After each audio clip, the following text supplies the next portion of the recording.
Ei, gente, estamos aqui em mais um Pod Contour. E hoje eu tenho mais 2 convidados ilustres para vocês. O primeiro é Renato, meu amor, meu sócio na Contour Slim, sócio na minha vida, né, vida? Seja muito bem-vindo ao Pod Contour. Obrigado, Jéssica. É um prazer estar aqui com a gente na Pod Contour. Primeiramente, quero te agradecer. Estamos com uma pessoa aqui ilustre, né?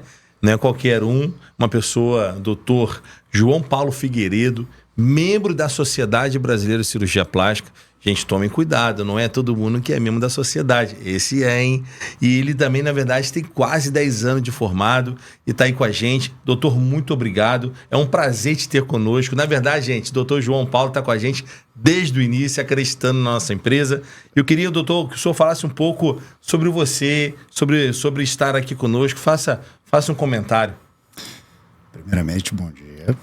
É muito satisfatório estar aqui com vocês, né? A gente tem uma história já muito grande e acho que cirurgia plástica é isso. Cirurgia plástica é você ir criando novos caminhos, desenvolvendo novas formas de atuar profissionalmente. Não está ligado só à técnica, mas acho que todo o conjunto vai te formando, né? Muito mais depois da sua formação. Sim. Então, estou muito feliz de estar com vocês aqui. Que legal. É um prazer receber você aqui. A gente, como você disse, a gente tem uma história juntos. Uhum. Antes da Contour começar, ele já era nosso cliente, acreditou. Esse casal já era de milhões. Já. Eu me lembro até, Jéssica, a gente lá no consultório dele, sentado naquele consultório lindo, né? Sim. Que ele quebrou. Gente, pensa num consultório chique. É um bate-papo, né? Na verdade, 2 poltronas, bate-papo. É muito bom. E a gente tentando convencer ele em trocar de marca. Não foi fácil. Foi não. Porque ele gostava muito da outra marca, mas a gente foi conversando. Daqui a pouquinho ele vai falar pra vocês sobre o case dele. Mas antes de tudo, doutor, fala pra mim. É Lipolad ou Lipoled? Você sabe que todo mundo pergunta isso. Inclusive escreve nas redes sociais de forma diferente. É Lipolad. LAD, gente, LAD. O que quer dizer lipoaspiração de alta definição. Tá? Então tem muita gente que fala LED por achar que é um termo em inglês. E tem gente que escreve LED, tá? Mas não, é LAD. LAD. Então hoje o Dr. João tá aqui e ele vai falar pra você que tá aí nos assistindo tudo sobre Lipolad. Então tudo que você quiser saber sobre Lipolad, a gente guardou esse episódio só pro Dr. João, pra ele trazer informações riquíssimas pra gente sobre esse conteúdo que tá assim bombando, né? Tá em alta. Legal, doutor. A gente sabe que não é qualquer pessoa que pode ser cirurgião plástico, né? A gente sabe que para se fazer uma cirurgia plástica tem que fazer a sua residência, tem que estudar, tem que se preparar. Mas antes disso, queria que o senhor me passasse um pouco da sua experiência. O que te levou a ser cirurgião plástico? O que te encaminhou? Porque, gente, olha só, doutor João, apesar de ser novo, ele tem cada cirurgia linda. E você, se eu desafio você, paciente, a ir lá no Instagram dele, a olhar cada cirurgia. Gente, eu indico o doutor João Paulo Figueiredo para estar fazendo tua cirurgia. Fala um pouco sobre você, doutor. Então, a minha história com cirurgia plástica ela é bem curiosa. Eu, na verdade, durante a faculdade, eu nunca quis ser cirurgião plástico. Quê? Te juro. A minha adoração de estudo era para neurocirurgia. Uau. Durante a faculdade inteira, todo mundo me chamava de neuroboy. Até que no final da faculdade, eu ganhei uma bolsa para estudar fora, num dos melhores serviços de neurocirurgia do mundo, nos Estados Unidos, na Pensilvânia. E por lá eu fiquei por volta de, 2, 3 meses. E aí, quando eu vi como a especialidade atuava lá, eu falei, cara, eu quero fazer aqui. E aí o chefe do serviço, que era um chinês, Mark Lee, ele virou para mim e falou assim, João, são 99 vagas de neurocirurgia nos Estados Unidos inteiro.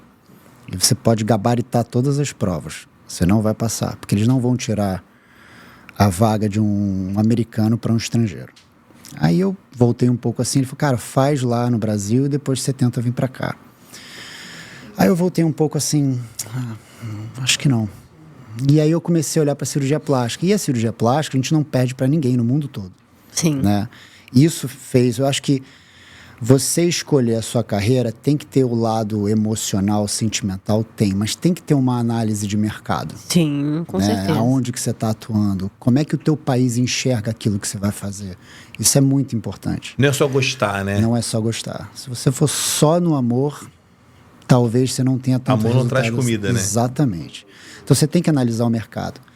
E no Brasil, a gente desponta. O professor Pitangui foi um cara que revolucionou, foi o grande patrono.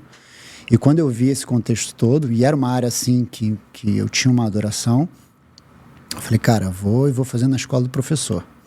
E ali virou uma grande obsessão, assim, de passar e ser da escola dele. Você fez em qual faculdade? Residência, perdão. A residência eu fiz em formação em cirurgia geral, né? Porque para ser cirurgião plástico no Brasil, você tem que fazer 3 anos de geral. 6 de medicina. 6 de medicina. 3 de geral. 3 de geral. E você faz uma prova para fazer geral, que é igual um vestibular. E quando você termina, você faz uma prova pior do que um vestibular para passar em plástico.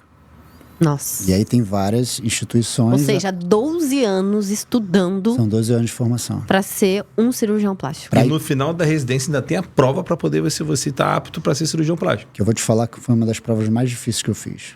Você faz geralmente na minha época era em São Paulo. No Desk, né? Isso. Lá era no Hotel Maxud, em São Paulo. E eram provas bem puxadas, assim. Se estudava bastante para passar. Tem o escrito e o oral, não é isso? Tem escrito e oral. Por isso que a pessoa tem que sempre pesquisar antes se a pessoa tem sociedade. Porque para estar lá, o cara passou por muitas provações. A grande verdade é essa, entende? O cara teve que estudar muito para ter o nome dele lá na sociedade brasileira. Isso tem que ser valorizado. É uma prova muito difícil de passar. E é uma prova que não tem concorrência, é você com você mesmo. Você tem que atingir uma pontuação. Então, cara, é puxada. Os caras vão no rodapé do livro mesmo. E tem que estar preparado para passar. Mas você resolveu fazer a residência no Instituto Pitangui antes de ser geral. E como que foi isso, assim? Você realmente mirou um objetivo e conseguiu, né? Porque você é ex-aluno do Instituto. E como que foi isso, assim? O que você fez realmente para conseguir ter êxito nisso? O grande lance que para passar para a escola do professor... Ela é uma escola que ela é procurada pelo mundo todo. Sim. Né? E na minha época, eles abriam vaga para estrangeiro e para brasileiro. Então, metade é para estrangeiro, metade para brasileiro. E, na grande maioria das vezes, para os brasileiros, é um de cada estado. Geralmente é assim, tá? Você tem que mandar um currículo, você tem que ter cartas de recomendações de pessoas que têm algum grau de referência lá dentro e tem que ir muito bem na prova. Então, foi todo um processo. Na verdade, eu comecei a caminhar junto com um grande mestre meu, que foi meu grande pai da cirurgia plástica, um cara que eu sempre cito o nome dele, chamado Carlos Alberto Jaimovich. Ele foi um grande professor. Eu comecei a acompanhá-lo. E aí eu visitava todas as cirurgias dele. Todas. Eu estava na geral ainda. Visitava em todas. Se ele botasse, tirar um tumorzinho de pele, eu estava lá para ver. E ali começa uma história muito grande de acompanhar, de amizade. Ele vira um grande pai para mim e eu um grande filho para ele. Ele era um cara que eu pegava às 5 horas da manhã em casa, a gente ia para o centro cirúrgico, carregava a mala dele, ele já estava numa idade já mais avançada. Mas ele me ensinava muito. Extremamente rigoroso, judeu militar. Uau! Então ele era extremamente rigoroso, ele era um amor com todos, mas no trabalho ele era bem rigoroso, bem perfeccionista. Eu peguei muito isso dele. E ele foi um cara que me deu uma carta para poder competir com a galera, porque todo mundo vinha com uma carta boa do mundo todo. E aí fiz a prova e quando eu vi, passei. Ah, imagina a alegria, hein? Foi. O sonho. Foi muito gratificante. Eu guardo isso para a vida toda. E ali você começou a sua carreira, né? Na cirurgia plástica. Ali começa, na verdade, quando eu entrei, eu já tinha 3 anos já acompanhando com o Jaimovich. E aí eu entro já com uma bagagem, né? Num mundo que eu já atuava muito, mas levando em consideração que cirurgia tem muito de vícios. Você, quando aprende uma experiência com alguém, você carrega muito coisas minuciosas daquela pessoa. Quando você vai para uma instituição, você tem que reaprender muita coisa também, dentro de conceitos que você já está dominando. Entende? E na escola do professor, o professor ele tinha uma lei muito forte. Ele falava, aqui dentro só aplica as minhas técnicas. Não adianta ir num congresso ou ler um artigo diferente e querer fazer a técnica de fulano aqui dentro, porque o que eu prezo é, eu quero que você faça massivamente o que eu desenvolvi, porque lá fora você vai poder fazer o que você quiser. Lá você modifica. Né? Mas enquanto estiver ali dentro, era a técnica dele. Mas aqui dentro eu quero que você aprenda para você resolver qualquer tipo de situação. Uau. Entende? Então lá era bem rigoroso. É quase que lei lá dentro você fazer as técnicas do professor. Ele tinha um costume de visitar todas as quartas do centro cirúrgico. E ele aparecia do nada. E ele viu, isso aí não é minha técnica. Por que você está fazendo isso? Ele vinha e botava pra ferrar ali. Era brabo. Mas é legal. Eu acho que cirurgia necessita de algum grau de militarismo. Sim. Entende? Tem uma coisa de hierarquia. Sim. De o que você aprende no primeiro, você não aprende no segundo, aprende outra coisa que aprende no terceiro. Vai só se aperfeiçoando, Isso, né? isso. Não é só técnica, é postura, é olhar, é saber como fala. Exemplo. Teve uma vez, todas as sextas tinha um debate no anfiteatro lá da Santa Casa. O professor adorava ir. E aí os pacientes que a gente ia operar para o próximo ano, a gente levava no anfiteatro. Eles botavam roupão, entrava, estava todo mundo ali, com o professor na frente. Ela abria, por exemplo, operar a mama. E ele avaliava. Ele fazia uma pré-consulta e ele falava, eu acho que tem que ser assim, assim, assado. Acho que tem que colocar mais aqui, a cicatriz tem que puxar mais para cá, porque senão não vai dar certo. Se fizer assim, dá errado. Se fizer assim, dá errado Uau. também. Entende? Essa era a diferença da escola. Com o professor ali na tua frente. Teve uma vez que foi um paciente que tinha uma sequela de poliomielite. E do joelho para baixo, ele tinha praticamente uma grande atrofia muscular. Ele era muito fininho. E aí perguntaram para ele, professor, o que o senhor acha? Ele, não, prótese de panturrilha. Tá ok. Aí teve uma colega minha, que eu lembro disso até hoje, e ela falou assim, professor, o senhor não acha que se a gente puder botar gordura também junto, não vai melhorar o caso? Ele, como se estivesse numa mesa de bar, ele virou para ela e falou assim, quando você quer dar mais coisa a uma coisa só, essa coisa perde a essência. Eu queria anotar. Na hora ele falou assim, cara, olha o que o cara falou, olha o aprendizado que ele acabou de passar aqui, sem ninguém perguntar nada, entende? Então assim, foi... Referência no mundo todo, né? Foi muito diferenciado, foi muito bom. Maravilha, vamos com mais uma pergunta? Eu queria, na verdade, saber. Aí o senhor se formou e o senhor abriu a sua clínica, né? E nós vimos uma frase no seu Instagram que fala assim: mexo na matéria e atinjo a alma. Conta um pouquinho pra gente o que isso significa. O que é a cirurgia plástica? Né? Você entende o seguinte, né? A cirurgia plástica é a única entidade médica onde o paciente deita numa mesa de cirurgia completamente saudável. Ele não tem doença. Né? Pelo menos uma doença biológica ali. Né? Então, por exemplo, o paciente tem um tumor no fígado. Ele vai lá, tira o tumor, fecha, está curado. O paciente tem uma apendicite. Ele vai lá, ele tem doença, abre-se lá, tira o apêndice dele, fecha, está curado. Paciente de plástica não é visto dessa forma. Você não tem o direito de botar um paciente saudável na mesa e devolvê-lo pelo menos da mesma forma. Sim. Não pode. Você não tem esse direito. E se uma paciente deita na cama e o objetivo dela é diminuir uma mama grande, você pode até diminuir, mas deixa uma cicatriz feia para você ver. Entende? E a doença dela é uma coisa que não é biológico. Ela tá mal. Dentro dela. Ela não tá conseguindo se ver. Então, a gente mexe na matéria, que é a mama, para atingir a alma e o espírito. Uau. Porque não tem doença biológica envolvida. Entende? E isso é uma tarefa extremamente difícil para um profissional de plástica. E ela vai lá com uma motivação, recuperar uma motivação, né? É o que eu sempre falo, né? Existem duas fases muito importantes do paciente, né? Que se o cirurgião não tem uma noção psicológica de poder mapear para o paciente o que acontece antes e depois, ele pode se prejudicar. É uma situação que, se ele não tiver domínio daquilo, ele não está bem inserido ainda no mercado de trabalho. Então, por exemplo, o paciente, antes de operar, ele gera uma ansiedade da cirurgia. Cara, será que vai dar certo? Cara, será que vai demorar muito? Será que eu vou aguentar? Será que vai ter dor? Será que eu volto da cirurgia?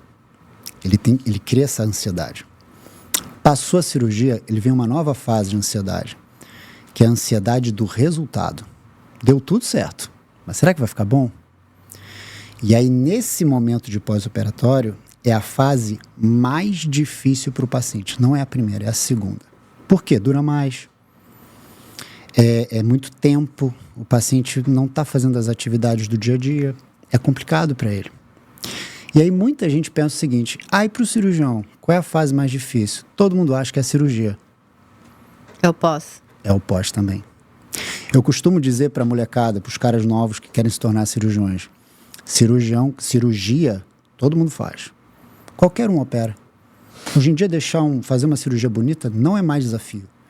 Cirurgião se torna aquele que sabe resolver situações de pós-operatório. Cirurgião que sabe tocar e resolver uma complicação, aí ele se faz cirurgião. Entende? Porque é muito lindo o que se mostra, que a gente faz, o paciente ficar lindo e tal, vai todo mundo feliz pra cá. Não. Mas tem coisas ali que podem acontecer. Segurar um paciente ali no meio é muito complicado. Então, por exemplo aqui, a gente está falando aqui, cara, quando o cirurgião sabe, por exemplo, escolher a cinta do paciente, ele está mapeando situações de pós-operatório. De risco, né? Quem não sabe o que procura, não valoriza o que encontra. Né? Então, você tem que saber o que procurar para frente para poder evitar as situações pós. Isso é muito importante, você saber isso. Você saber nortear isso para o paciente, entende? E para o cirurgião também. Acompanhar pós-operatório é difícil, porque tem vários tipos de paciente. Cada paciente lida de uma forma de como aquilo vai se apresentar. E eu acho que também o psicológico, né, da paciente ali. É total psicológico.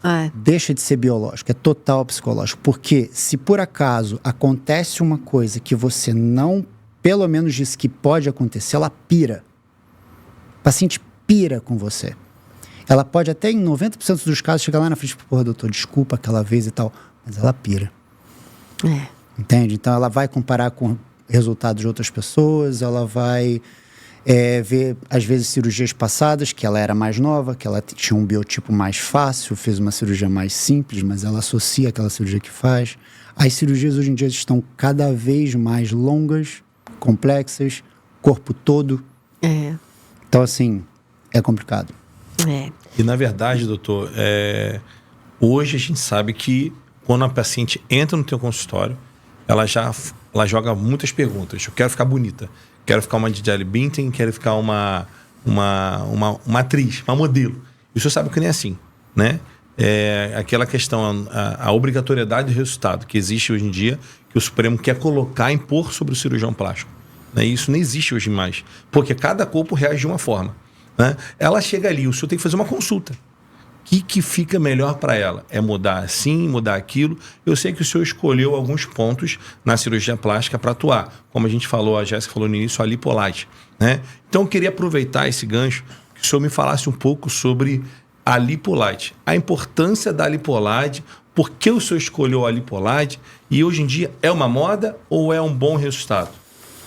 Eu acho que a LAD, ela chega num contexto de resultados de curvatura corporal que ela modifica totalmente os paradigmas. Por quê?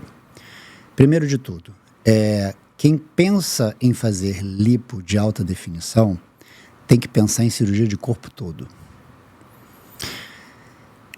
LAD, lipo HD, não é uma cirurgia setorial, ainda que muitos entendam dessa forma.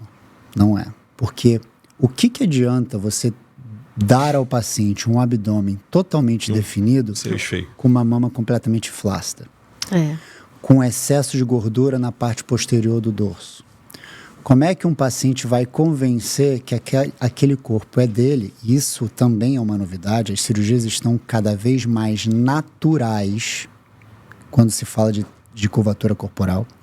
As cirurgias estão cada vez mais de demonstração em nudez, que é diferente. Antigamente, as pessoas operavam para botar uma roupa bonita e ficar bem. Hoje em dia, não. É para nudez, é para o biquíni, é para o biquíni fio dental, entende? Então, as buscas de resultados são mais difíceis hoje em dia de corporal. E a LAD, o que é o contexto dela? Tem gente que fala errado sobre LAD. Eu sou contra, mas já vi cirurgião falar isso. Eu sou contra uma cirurgia que dá músculo a pessoas que não têm. Mentira, nunca foi. Nunca foi. LAD é uma forma de você trabalhar a gordura para deixar mais transparente o que o paciente tem ali embaixo.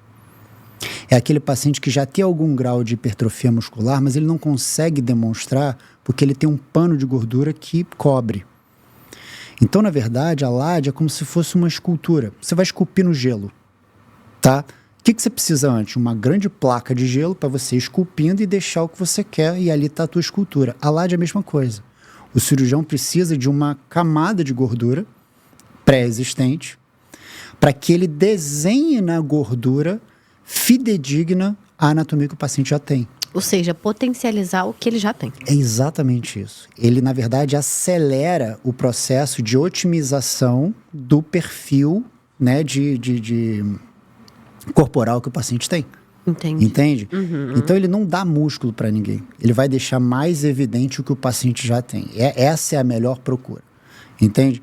Então, o que a LAD construiu hoje? Ela construiu um contexto de curvatura corporal em que quem está vendo fala: cara, será que essa paciente operou ou não operou? Será que isso é LAD ou não é? Antigamente, não. As pessoas falavam: isso é uma barriga de lipoaspiração. Essa paciente tá com cara de barriga de lipo. A LAD hoje em dia não. A LAD fala: cara, será que operou? Será que é dela? Será que não é? Fica se perguntando, né? Tem várias pessoas, celebridades, que não têm LAD. E as pessoas perguntam: ela fez LAD? Já tem o inverso. Às vezes a pessoa alcançou um resultado e as pessoas têm dúvida. Tem LAD? Não tem. Então acho que a LAD conseguiu construir isso. Um diferente universo em relação ao que é cirurgia, porque a cirurgia está cada vez maior, porque Sim. tem que se pensar em corpo todo, né?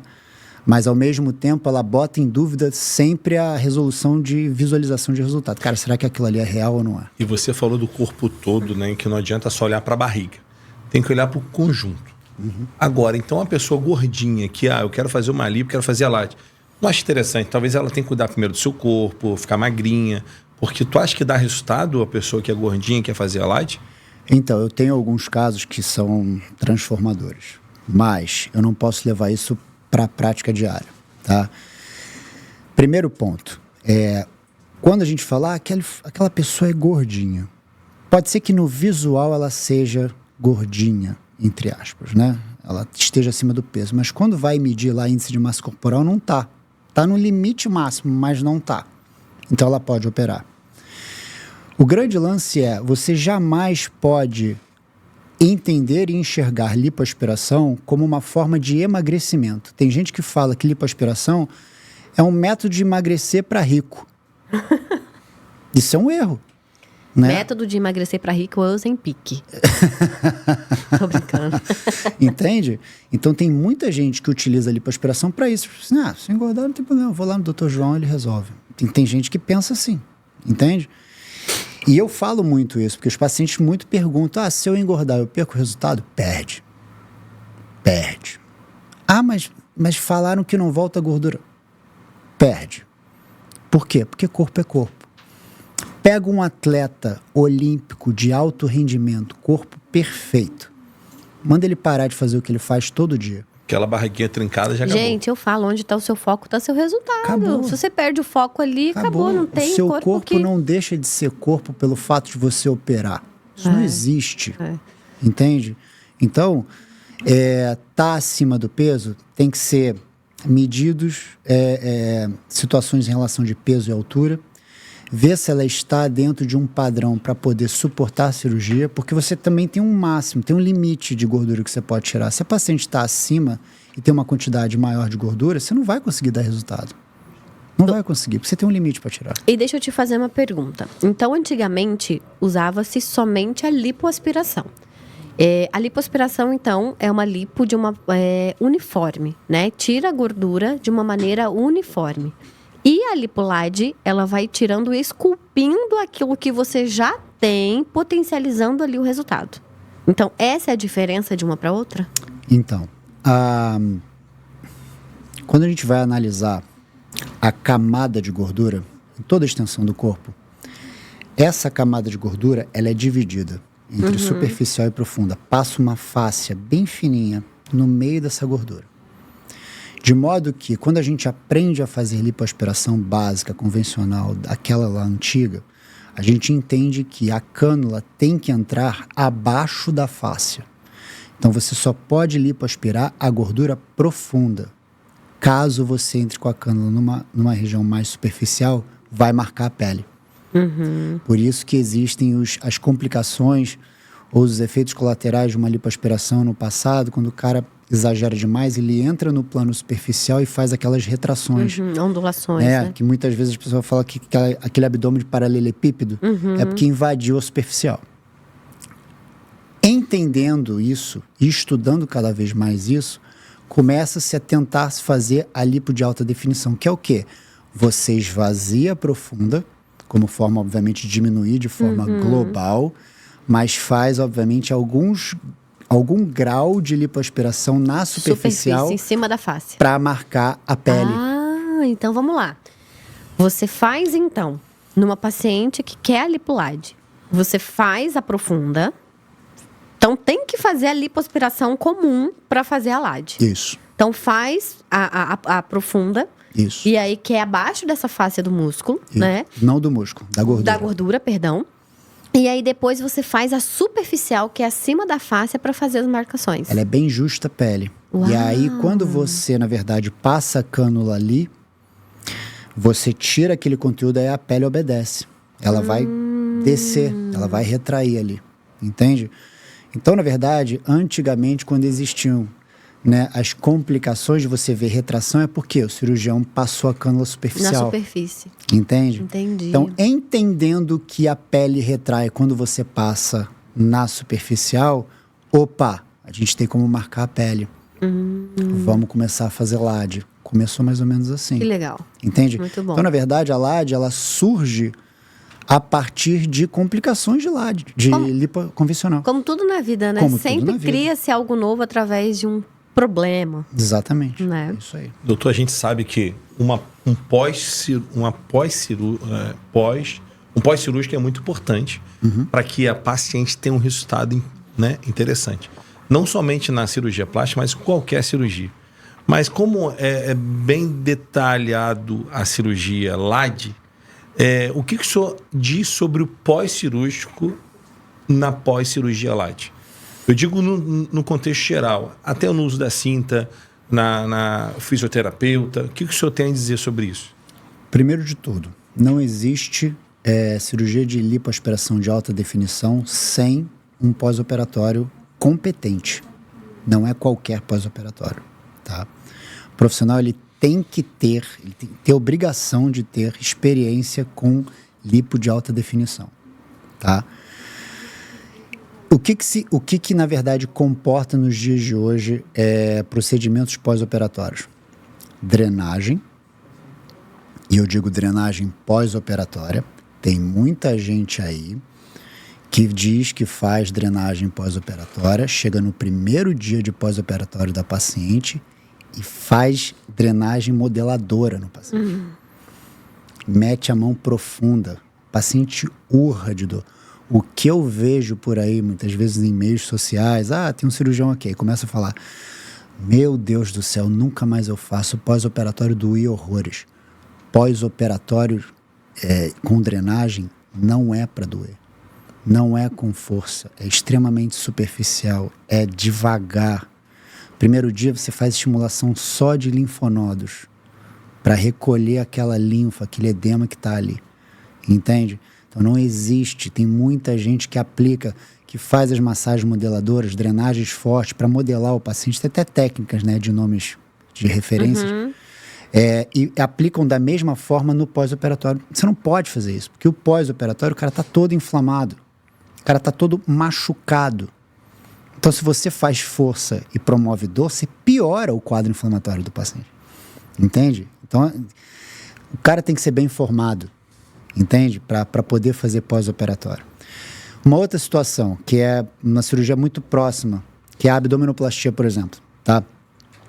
Já tive casos de paciente que, doutor, no início da minha carreira, eu operei a mãe de uma paciente que eu já tinha operado e fiz uma abdominoplastia nela. Só que essa filha era gerente de uma clínica estética. E falou, deixa ela fazer lá, porque ela não vai pagar, entre outras coisas e tal. Estava no início da carreira, pode fazer. Quando você faz uma drenagem linfática no paciente, você geralmente procura os linfonodos mais próximos para jogar, obviamente, o edema, aquele líquido para lá, para ele recolher. Numa drenagem num paciente que nunca operou, ele vai escolher, obviamente, para drenar o abdômen, os linfonodos ali da região inguinal, que é ali perto da coxa, são os mais próximos. Só que quando você faz uma abdominoplastia, você corta ali embaixo. Então você corta todas as comunicações para a região inguinal. Se o profissional jogar, e foi o que aconteceu, jogar o edema para baixo, vai ser tudo interrompido, porque cortou ali embaixo. Tem que jogar lá para a axila. Se o profissional não tem noção disso, ele vai edemaciar, vai começar a inchar aí embaixo e vai abrir. Foi o que aconteceu, abriu os pontos todos da paciente. Meu Deus. Entende? Então, o profissional tem que ter noção disso. Uma outra coisa que é associada são os lasers de baixa potência. Lasers de LED, de luz quente, luz fria, tá? Porque eles aumentam a angiogênese, na verdade, eles aumentam a quantidade de neovasos para aquela região ali que foi, obviamente, agredida por uma cirurgia, entre aspas. Impede muitas vezes as fibroses, né?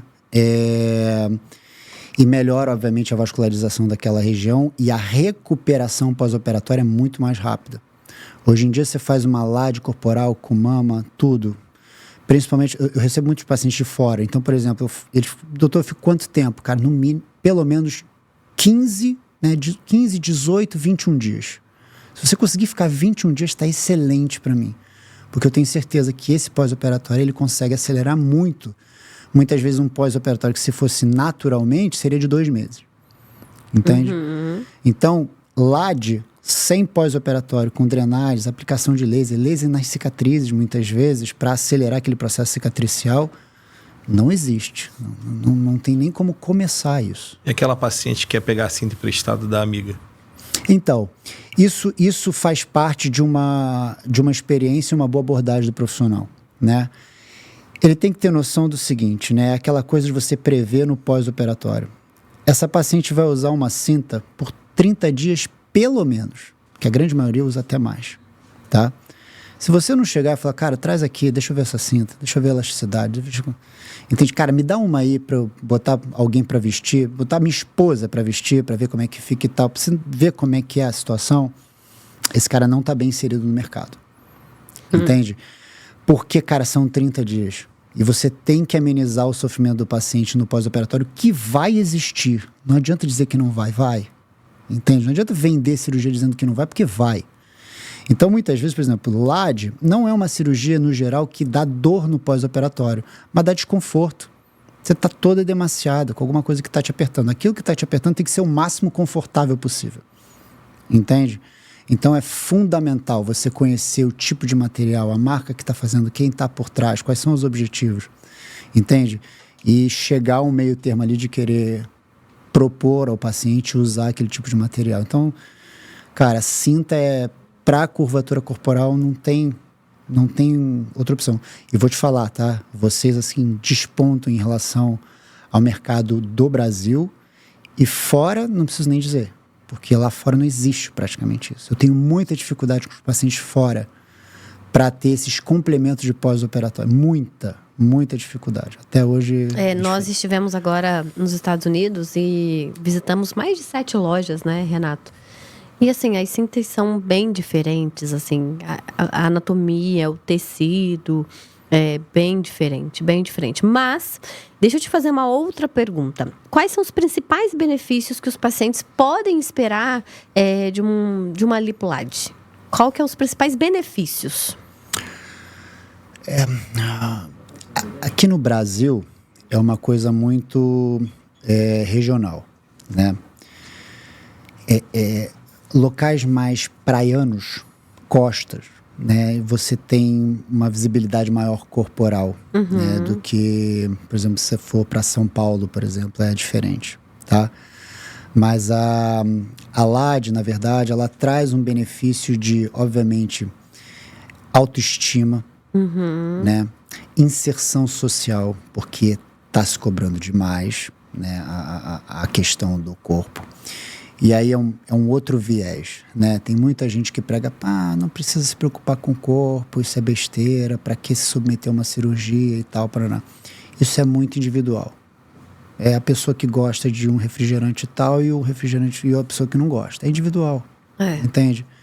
E tá ali, é a pessoa que sonha em ter uma Ferrari, mas não tem, mas fica de boa tendo um carro melhor, popular. Então, são escolhas, né? E a gente está ali para servir as pessoas que querem ter, não para obrigar as que não querem. Jamais. É isso. Entende? Cirurgião não é um comerciante. Nunca vai ser. Cirurgião presta serviço dentro de um mercado de trabalho. Ponto. Ninguém aqui está obrigando o paciente a fazer. Sim. Então, quais são...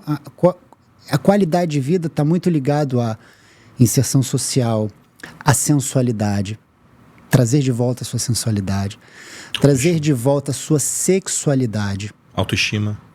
Autoestima, entende? Então, essa é a preponderância para alguém que procura uma lipo de alta definição, entende? É uma reinserção. Pega uma mulher, por exemplo, que teve 2, 3 gestações, tá? Teve uma descarga hormonal absurda, né? Sim. Amamentou várias vezes. Cara, ela tem esse direito, né, de uma reinserção. Não tem tempo de ir pra academia, então nós vamos para... Não tô brincando, Doutor João. porque tem que ir pra academia Mas olha depois, só, né? os dois. Pra manter. A academia não vai deixar a mama redonda em pé, por exemplo. Entende? Tipo, não que isso seja uma obrigatoriedade, mas para quem não se sente bem, é um caminho. Eu, particularmente, assim, algo que eu tenho que melhorar na minha vida, eu não gosto de academia. Mas a minha endócrina quer me matar. Que ela fala, Jéssica, você precisa, né? Você precisa envelhecer saudável. Mas, gente, eu tenho 2 crianças e não adianta, o corpo muda, né? Mas se você tem uma opção, né, de ir para um centro cirúrgico, sair com o seu abdômen ali marcadinho, fechar a diástase, né, que fica ali abertinha, ter uma mama redonda, quem não quer, né? Então é uma opção de escolha, realmente, e para quem é mãe é mega necessário, né? Na verdade, ele acabou de falar ali um tempo atrás que não é só se ele não fizer a academia, o pós, volta a engordar. Então, a academia é importante para manter aquele trabalho. Mas eu acho que é uma autoestima. Autoestima e, tipo assim, depois que a mulher vê que ela tá assim, ela vai se sentir, não, eu tenho que manter. Exatamente. Eu tô bonito, paguei, eu fiz isso. Mas sabe o que é legal nesse contexto? Pelo menos eu vejo dos pacientes de LAD, é que é o seguinte. O paciente faz a cirurgia, aí ele fica super definido, com o corpo lindo, a mulher fica linda, linda, linda, linda. Ali, a partir daquele momento, ele tem 2 caminhos que ele pode escolher. Um é, doutor fez, agora eu posso fazer o que eu quiser. O outro é, cara, foi caro, hein? Vou me cuidar. Vou me cuidar para valorizar isso daqui. Entende? E aí tem uns pacientes, cara, que eles vão se promovendo e vão melhorando e otimizando. O teu resultado fica até muito melhor do que o que você deixou, porque o cara valorizou. Entende? E aí sim, cara, você viu que a tua cirurgia não foi só uma qualidade de vida de reinserção, mas que o cara tem agora âmbito e ambição de otimizar cada vez mais. Ele passa a ter uma qualidade de vida que ele não tinha. Sim. Ele começa a treinar, ele começa a fazer atividade física, alimentação e assim vai. Doutor, o senhor falou aí que o senhor opera muito pessoas que vêm de fora do Brasil, que têm dificuldade com cinta. Então, tocando nesse assunto, eu queria que o senhor falasse um pouco sobre o seu serviço, né? A experiência da mulher que vem de fora, que não tem apartamento, que não tem como chegar, não conhece o Rio de Janeiro, até tem a preocupação do perigo do Rio de Janeiro. O que o senhor fala da experiência de operar com a sua clínica, com o senhor? Como é que é essa experiência da paciente que quer operar com o senhor fora, que mora fora do Rio, fora do Brasil? Queria que o senhor falasse um pouquinho sobre isso. O Brasil é um local de procura internacional para cirurgia plástica. Já teve uma vez que eu passei numa imigração e a mulher da imigração falou: "Você é do Rio de Janeiro?" "Sou." "Conhece muito cirurgia plástica?" Eu falei: "Não, a propósito, sou um deles." E aí começou a rir. Então existe essa procura muito grande. É aquilo que a gente fala, a gente tem que avaliar o mercado como um todo. Sim. Né? E como é que a gente se prepara para esse tipo de paciente, né, que vem de fora, vem te procurando? E é muito, muito. Ainda mais agora, dentro de um contexto de rede social, é muito fácil eles te acharem, né? Então, na verdade, quando eu criei a clínica, eu já olhei de uma forma um pouco estratégica, porque o local onde eu abri já tinha um hotel dentro. Nossa, isso foi genial. E esse foi um dos motivos para eu escolher. Foi proposital, não? Foi proposital. Quando eu vi que tinha um hotel na outra torre, dentro do mesmo centro comercial, eu falei: cara, isso aí tem chance de ser uma coisa diferente. E aí fui, abri a sala, foi um tempão de obra e tal, para ser exatamente da maneira que eu queria. E quando você está dentro de um centro comercial, tá todo mundo buscando o seu empreendimento. Então, os grupos de gastronomia, eu fiquei muito amigo deles muito rápido, porque eu estava ali, estava trabalhando, consumia deles e tal, e você vê que a história deles é muito parecida com a sua. Tá todo mundo ali galgando pelo seu empreendimento. Então, quando eu vi, eu já tinha fornecimento de alimentação, eu já tinha hotelaria, eu já tinha serviço de motorista para buscar em aeroporto, eu já tinha tudo. Falei: cara, eu vou complementar. Então, nos dias de hoje, com as procuras que eu tenho, eu acho que 50%, 40% são pacientes que vêm de fora. E desses pacientes que vêm de fora, eu diria que 70% é brasileiro expatriado. 30% Sim. São realmente estrangeiros que não têm ligação nenhuma com o país. Teve uma paciente agora que eu operei, que ela veio da França, francesa, sem nenhum link com o Brasil. Eu falei: como é que você me descobriu? Ela falou assim: seu nome foi parar dentro de um grupo de WhatsApp de mulheres do mundo todo. De milhões. E aí, seu nome foi parar lá, botaram teus resultados lá, alguma coisa do tipo. Eu falei: cara, é ele. E me achou assim. Eu falei: legal. Cara, olha como é que tá, né, a interação. E, cara, como é que eu vou receber uma paciente dessa? Como é que ela vai voltar pro país dela? É toda uma experiência, que ela vai falar, né, de mim? Porque isso. É uma linha de dois, né? Tem dois lados. Pode dar tudo errado. Além de que o europeu é muito exigente, né? Muito exigente, muito exigente. E aí, cara, eu promovo tudo pro paciente. O paciente faz uma consulta online comigo, de lá, de onde estiver. E eu falo tudo que pode acontecer, tudo que como é que é o manejo, quanto tempo eu preciso, tudo, e pergunto: cara, você quer ficar quanto tempo e tal? Não, beleza. Em uma semana eu faço toda uma contabilidade do quanto que pode ser aquele montante. Ele me manda tudo, eu resolvo tudo para ele. Ele não compra nenhum remédio na farmácia do pós-operatório. Eu realmente organizo tudo para o paciente vir e não ter que se preocupar com isso, porque é muito punk para um paciente vir de fora e ainda ter que saber onde é que tem uma farmácia perto, onde é que eu posso comer, entre outras coisas. O que ele vai comer, então eu consigo controlar o que ele come. Isso é muito importante. Exatamente. Entende? As meninas que fazem o pós-operatório estão a um corredor dele. Entende? Então, assim, hoje em dia tudo funciona muito bem. Não é que eu dê prioridades a pacientes de fora. Não. Grande parte dos pacientes, obviamente, são daqui. Mas eu acho interessante, dentro da minha profissão, ter, obviamente, uma porta muito bem aberta e organizada para pacientes que vêm de fora. Porque é muito mais desorganizado de trabalhar. É muito mais difícil. Com certeza. Ter eles aqui, entende? Sim. Então, hoje em dia, eu tenho tudo. Eu tenho motorista que pega, tenho serviço de alimentação para dar almoço, janta e café da manhã. Tenho as meninas, tenho enfermeira que fica com o paciente, mas às vezes o paciente vem sozinho, sem acompanhante nenhum. Que referência. Aí, geralmente, eles ficam o quê? 10 dias para voltar para o país? Não, por quê? As cirurgias estão cada vez mais corporais, são cirurgias longas. Então, o pós-operatório é um pouco mais longo. Então, às vezes, eu peço 18 dias, 21 dias. Sim. E eles ficam. Mas aí já volta 100% também, né? Ele volta perfeito. O preço já está embutido a alimentação, esses dias no hotel.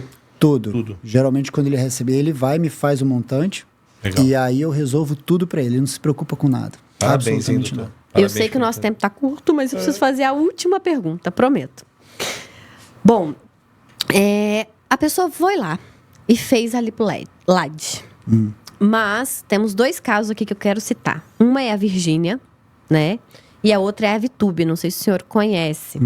E a Virgínia teve neném e a barriga dela voltou 100% ao normal, né? A Vitube foi muito engraçado, porque ela engravidou e as marcações ficaram ali, ela gravidinha, com a marcação da lipo. Como que funciona isso depois, assim? Eu sei que já falamos aqui que se engordar, obviamente, se perde isso. Mas quando você volta, né, depois de uma gestação, é mais fácil ali ter essa redefinição novamente ou perde 100%? O que isso se prova com essas diferentes posições? Que o que é fundamental é a capacidade genética do paciente. A cirurgia nunca vai ser soberana a isso. A cirurgia nunca vai ser capaz de dar o mesmo resultado num e no outro. Foi Sim. bom você ter falado isso. Entende? De um lado, você vê uma qualidade de resultado sensacional que faz muito sucesso por conta deste resultado. E muito se atribui, nossa, que cirurgião sensacional. Já surfei muito essa onda em vários casos, mas não é. A gente tem a nossa parcela, obviamente, de contribuição, mas nada supera um organismo, uma estrutura corporal e uma genética positiva para aquilo acontecer. Entende? Tem muito de LAD ali, no caso que foi muito positivo? Tem. Sim. Mas, cara, ela tem muito. O corpo contribui muito para aquele resultado. Sim. Entende? Por outro lado, tem pacientes que sofrem mais as consequências da gestação? Tem. Perde muito mais do resultado da cirurgia? Perde. Ou seja, a cirurgia, não é a cirurgia que atribui um excelente resultado, é uma soma de coisas. Na soma de resultados, né? É uma soma de resultados e aceitação. Eu falo muito isso, que é a tua posição relacionadas às frequências. Sim. Né? Tem frequência que bate, tem frequência que não bate muito. Entende? Mas as frequências mudam. Sim. Entende? Uma hora bate. Então é isso que acontece. Doutor, qual que é o teu Instagram? Qual que é o teu arroba? @cirurjoão, mas sem o acento. Então Tá. é cirurjoal. Meninas, nós estamos finalizando por aqui, né? Incrível. Nosso mais um episódio do Pod Contour. Mas se você tiver qualquer dúvida, o doutor, ele é nosso parceiro. Pode mandar mensagem, entra no Instagram dele, tudo de dúvidas sobre esse podcast. Se tiver alguma pergunta, manda para ele, que ele vai responder. E eu aconselho você a viver essa experiência, né? Porque, assim, viver tudo isso, toda mulher quer e precisa, né, doutor? Com certeza. A vida é uma só. A vida é uma só. Doutor, eu quero te agradecer. Eu sei que o seu tempo é super corrido, mas eu quero te agradecer por ter disposto esse tempo para nós, por estar aqui conosco. Muito, muito obrigada. Imagina. Prazer enorme. Se tiver uma próxima, eu tô aqui com vocês. Isso aí. Gente, muito obrigada e até a próxima.